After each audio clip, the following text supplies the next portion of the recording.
Hari ini saya sama Om Ramli dan teman-teman kita mau cari bahan baku pembuatan perahu. Oh, jatuh! Wow!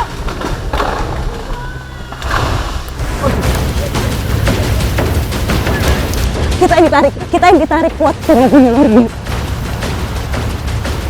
Belum pernah satu kali pun saya angkat tempirai terus gak ada hasilnya ya Ibu. Setiap angkat itu pasti ada. Wah! Wah! Ada ularnya.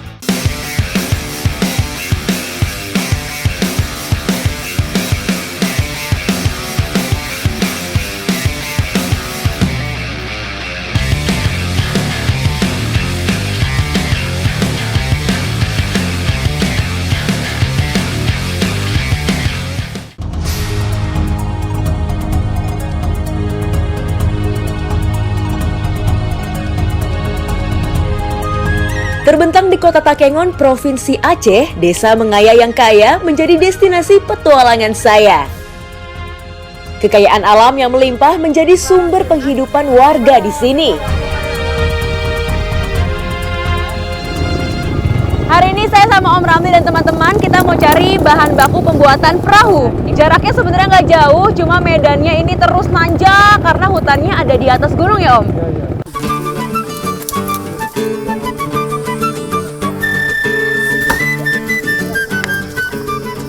Jadi pohon grupel ini satu-satunya yang masyarakat pakai kalau mau bikin perahu karena kekuatannya. Iya. Selain itu dia kalau di atas air berarti ringan ya. Apung dia Mbak kan? Ngapung dan Iya. ringan. Populasinya yang semakin sedikit membuat pohon grupel tidak boleh sembarangan ditebang. Hanya pohon yang sudah berusia lebih dari 20 tahun yang boleh dimanfaatkan batangnya. Warga di Desa Mengaya hanya memanfaatkan pohon grupel yang tumbuh di perkebunan milik pribadi saja. Sedangkan pohon grupel yang berada di hutan dibiarkan tumbuh agar tetap lestari. Dan pohon grupel yang boleh ditebang semata-mata untuk kepentingan mata pencaharian masyarakat Takengon, yaitu nelayan. Batang pohon grupel mengandung minyak atsiri yang beraroma khas. Semakin mendekati bagian inti batang, semakin tajam aroma yang dikeluarkan. Butuh waktu 1 jam sampai batang grupel roboh. Semakin mendekati inti batang, semakin keras dan sulit pohon ini ditebang.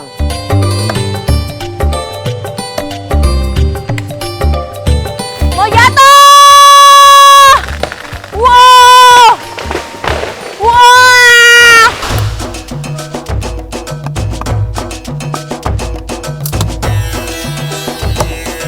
Setelah pohonnya jatuh, sekarang waktunya kita mulai memahat. Ini kira-kira sampahan yang mau kita buat berapa meter Om? 3 meter Mbak. 3 meter. Ya. Jadi harus kita keluarin bagian tengah batangnya ini, terus disisain pinggir-pinggirnya ya? Ya, 1/4-nya kita ambil, Hah? 1/2-nya tinggal itu jadi sampah. Oke, 1/4 diambil, 1/2-nya jadi sampan. Ya. Membuat perahu bukan hanya soal kekuatan fisik, namun diperlukan juga ketelitian tinggi untuk mendapatkan bentuk perahu yang presisi dan seimbang. Suasana gotong royong sangat terasa. Masyarakat bahu-membahu untuk menghasilkan perahu terbaik. Kalau ngikutin prosesnya dari awal sampai akhir, mulai dari pohon tumbang sampai jadi ada lubang di tengah-tengah, itu prosesnya bisa sampai 7 hari di dalam hutan. Nah itu tadi saya lihat tuh, nah, weh, ada Om dari atas yang udah bawa perahunya setengah jadi. Jadi saya mau ikut tim yang ini, kita bawa ke bawah kampung buat dipernis lagi. Stop! Ya. 1, 2, 3. Hop, hop. 1, 2,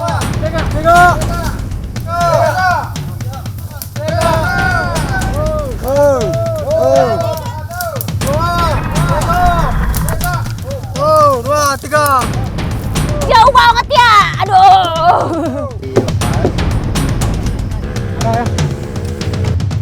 Selain diikat dengan kencang pada motor, bagian belakang perahu juga ditalikan rotan agar semakin banyak orang yang bisa membantu menjaga keseimbangan saat perahu dibawa turun ke pemukiman.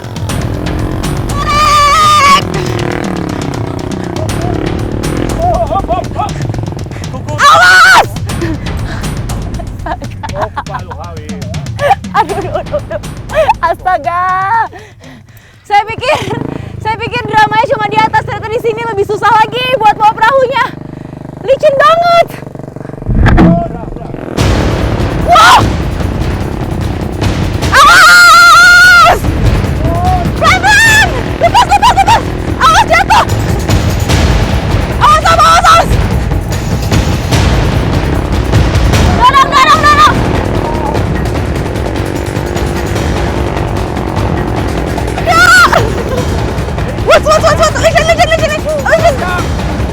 Beban perahu yang sangat berat menjadi alasan utama. Apalagi kayu yang kami angkut masih basah, sehingga tenaga yang harus kami keluarkan tak boleh tanggung-tanggung.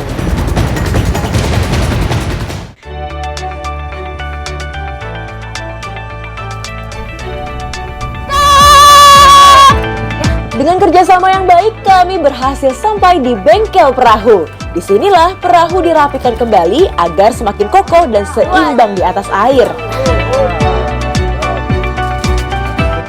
2 hari lagi baru Iya, jadi. iya. 2 hari lagi baru ini Jadi jadi Ya. bersihinnya sama ngerapiinnya. Iya, iya, Tapi iya. buat nunggu keringnya butuh waktu lagi. Jadi memang masih cukup lama prosesnya Iya. buat sampai sampan ini bisa nyentuh air iya, ya. iya. Nah, ini ada lagi nih di sebelah saya sampan yang udah siap Iya. buat nyentuh air buat pertama kalinya. Jadi saya Iya. mau ikut sama bapak-bapak buat nganterin sampan yang ini. Ikuti jejak saya, jejak petualang. 2, 3.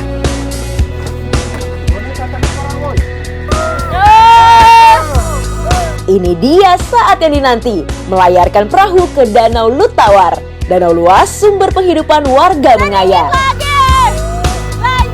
Proses pembuatan perahu yang memakan waktu hingga 2 minggu membuat momen ini selalu ditunggu para pembuat perahu. Ayo! 1, 2, 3. Yeay!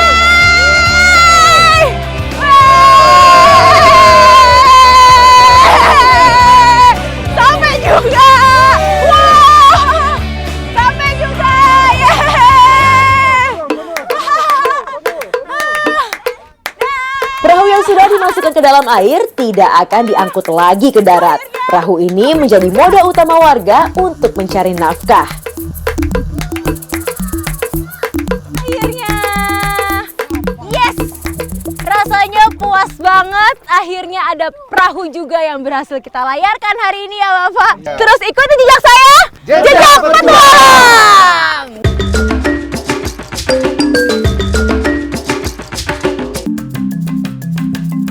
Petualangan kali ini membawa saya ke sebuah pulau di Provinsi Nanggro Aceh Darussalam, Simelu. Tidak hanya menyimpan kekayaan bahari, Simelu juga memiliki hewan ternak andalan.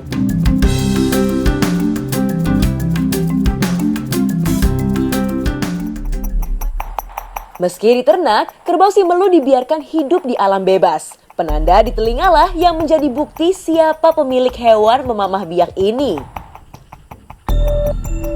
Terbiasa hidup di alam liar, membuat kerbau-kerbau ini sulit ditangkap.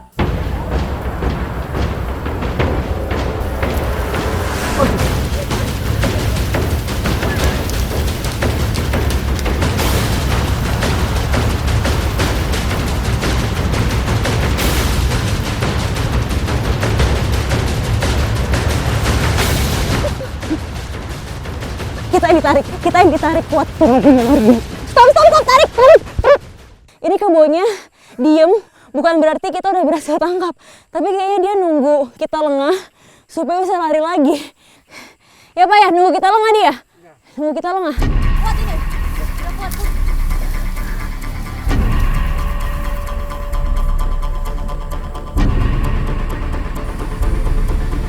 Meski berbobot mencapai 400 kg, kelincahan dan kecepatan gerak kerbau-kerbau ini tidak bisa dianggap remeh. Saya jadi tertantang untuk menangkapnya sendiri.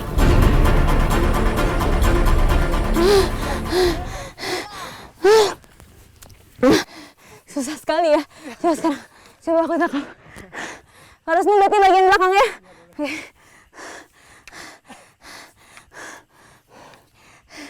Percobaan kedua, saya mau coba tangkap. Tadi kalau saya di posisi belakang, saya kalah cepat larinya sama Pak Rosmin. Sekarang saya gantian ada di depan. Semoga tangkap ya Pak.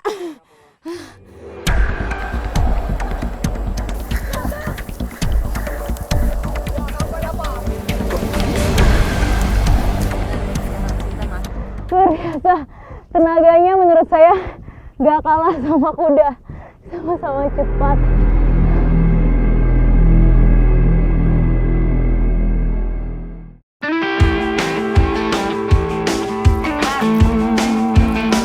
Selain mencari makan di padang rumput, ada kebiasaan unik dari kerbau-kerbau di daerah Sibigo, Kabupaten Simelu untuk mendapat alternatif pakan.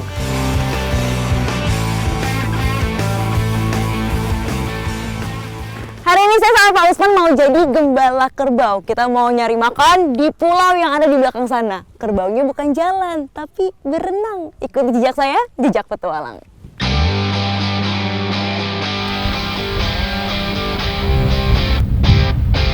Menjelang tengah hari, biasanya kerbau mulai bergeser mencari makan ke hutan bakau.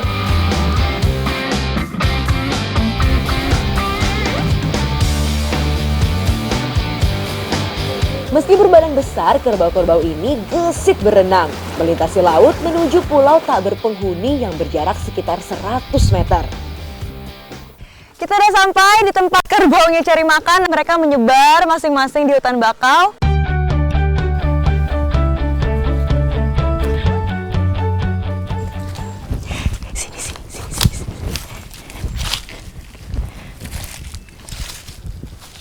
Tuh dia. Kalau udah sampai tempat makannya, tadi dari 20 kerbau yang nyampe ke sini langsung pisah semuanya ke tempat makan mereka masing-masing. Tuh salah satunya saya nemu, dan saya nggak boleh berisik sama sekali. Kalau dia dengar suara dikit aja, langsung kabur lagi. Harus pintar-pintar cari jejaknya.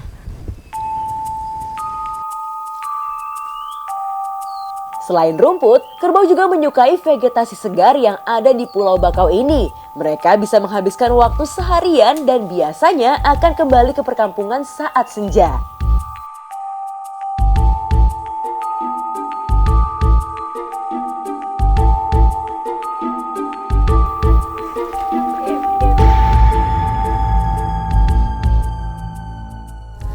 Matahari udah mulai terbenam, satu persatu kerbaunya udah keluar selesai cari makan. Dari 20 kerbau udah keluar 4. Sekarang saya sama Bapak Usman tinggal tunggu semua kerbaunya, habis itu kita giring balik pulang.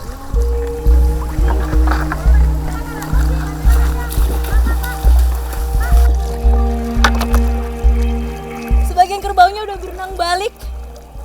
Saya mau ikutan berenang sama kerbau.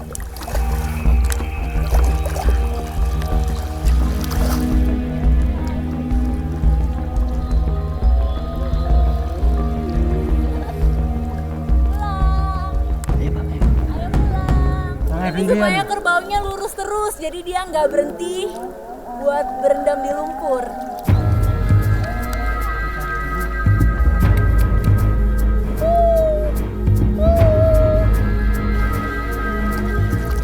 Sudah berhasil menggembalakan kerbaunya kembali ke rumah mereka. Terima kasih Pak Usman, udah ajak aku jadi gembala kerbau hari ini. Ikut jejak saya, jejak petualang.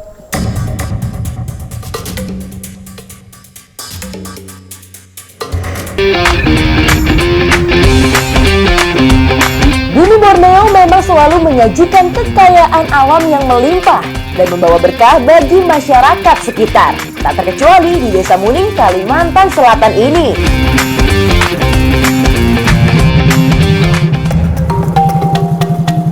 Musim hujan merupakan waktu terbaik untuk mencari ikan sepat.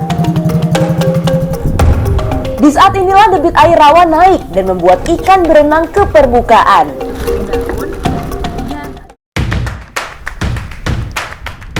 Di sekitar jalan ini sepanjang rawa sudah banyak tempirai-tempirai yang ditaruh. Jadi sambil jalan, kalau ketemu udah bisa kita ambil. Yang ini udah siap Bu? Udah bisa? Sudah bisa. Bagaimana caranya? Ya, tuh udah lepas. Ini dia ikan sepatnya. Ini ditaruhnya kapan Bu? Taruhnya lagi dari pagi. Oh, taruhnya nggak lama-lama. Saya pikir taruhnya dari malam, 2 hari yang lalu. Ternyata baru tadi pagi ya? Iya. Baru tadi pagi, tapi udah ada lumayan banyak.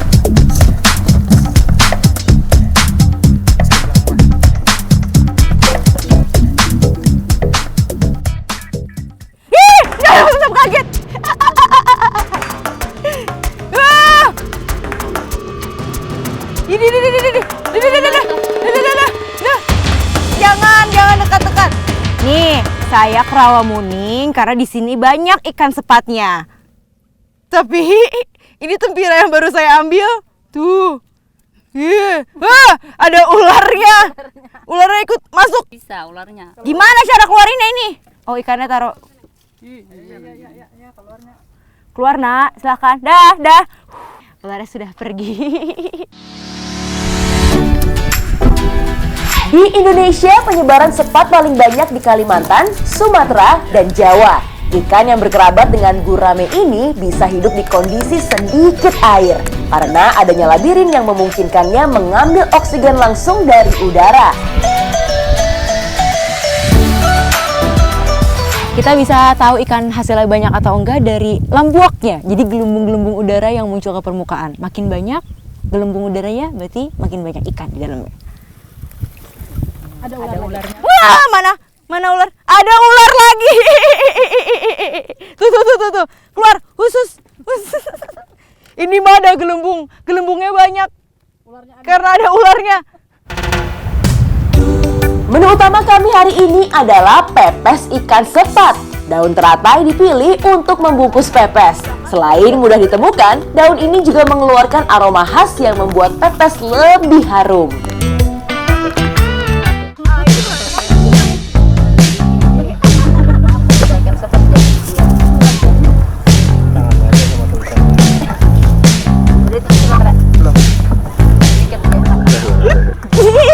Gemes banget sih Waida. Ini udah jadi, udah kita kasih berbagai macam bumbu untuk ngilangin bau amisnya. Tadi dikasih buah apa, Bu? Binjai. Buah binjai supaya dia segernya keluar, aromanya harum. Terus langsung dicampur sama bumbu pepes yang tadi udah Ibu buat ya. Campur aja kan ya. Kita sampai mana? Ya.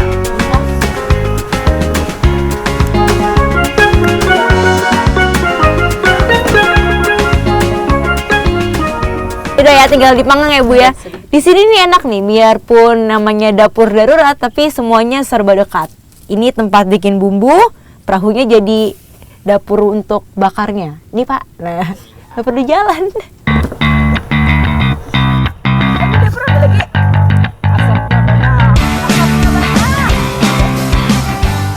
Sambil nunggu pepesnya matang, berapa menit lagi nih kira-kira? 30. 30 menit, masih lama. Kita masak masakan yang lain supaya makan siangnya kenyang. Ini dia ikan sepat yang udah kering. Kalau di sini masak ikan gak nanya berapa buah ya, berapa ikannya? Enggak, berapa lembar tuh. Mau berapa lembar? 1 lembar? 2 lembar? 3 lembar? 5 lembar? Kayak beli saham, 5 lembar. Kita masak 5 lembar. Kami juga sudah menyiapkan sepat kering untuk diolah menjadi menu pedas kering.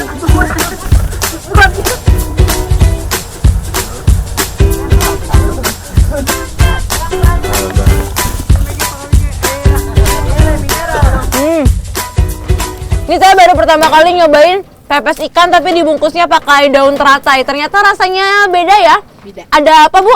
Ada rasa bau daunnya itu tercium banget. Terus ada rasa sedikit pahitnya. Tapi kalau dimakan sama nasi panas sih tetap menurut saya paling enak yang ini, yang pepes. Kalau yang ini masak sambal balado pedas banget, jangan ditanya.